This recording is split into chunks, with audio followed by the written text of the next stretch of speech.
บนถนนชีวิตที่เดินทางช่างคุ้มค่าที่ได้มาเจอเธอกว่าความรักจะหากันเจอต้องใช้เวลา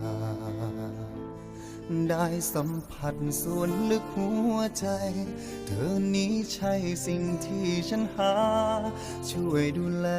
ชีวิตเรื่อยมาเฝ้าคอยห่วงใยในยามทุกข์ก็ทุกข์ด้วยกัน